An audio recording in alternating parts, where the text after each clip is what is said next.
The question is, will they be able to make the case to go to war with Iran? It's going to be a tough sell. This comment just came in. The president of Iran just said, just a short time ago, where you are there, said that the Zionist regime will soon be wiped out. President Ahmadinejad's speech earlier this week saying that a new wave of Palestinian attacks would wipe Israel off the face of the earth. The Iranians are trying to not just mock, but deny a Holocaust while simultaneously preparing to launch another. The president of Iran is talking about genocide, wiping Israel and, frankly, the United States off the map. You might like to know what the Bible has to say about Israel in the last days. Is this the beginning of Ezekiel 38? We don't know, but it's getting close. As a Jew, I feel much more threatened by people like Jimmy Carter when Israel is facing genocidal enemies who have sworn to destroy it and kill the Jews. Now, let's look at the map and to see what he's talking about.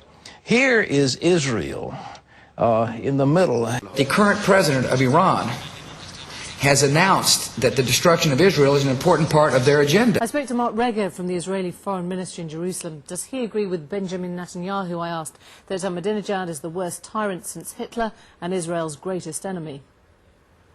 I think so. We got common goals that make sense for both our peoples. Two such goals are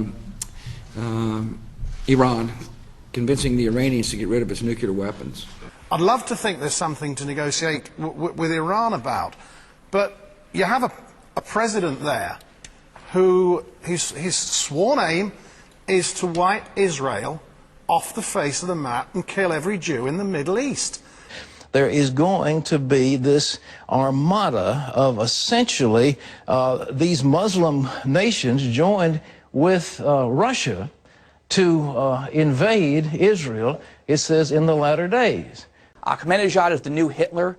Too many Americans, and particularly on the left, don't see that. They don't see the threat. Ahmadinejad is saying to people in Iran that the end of the world is rapidly approaching and that it's his mission to bring it about by destroying Israel. Another one said, I want to destroy the Jews of the world. And another one said, only when no Jews are living, the world will be better. We know that the Shoah came. Take Ahmadinejad very serious. Israel might be wiped off the map. And he stands up, he says Israel should be wiped off the map. Wiped off the map. Eliminate Israel from the face of the earth. Wiped off the map. Wipe Israel off the map. Wiped off the map. Wiped off the map. Destruction of Israel. Israel should be wiped off the map. Are we going to have to wait until there's a mushroom cloud over Jerusalem? That's the situation described by the prophet Ezekiel. You ought to read your Bibles. Nearly half of the U.S. believes we will eventually have to take military action against Iran, according to our new Fox poll. Mark Regev, many thanks. Thank you for having me.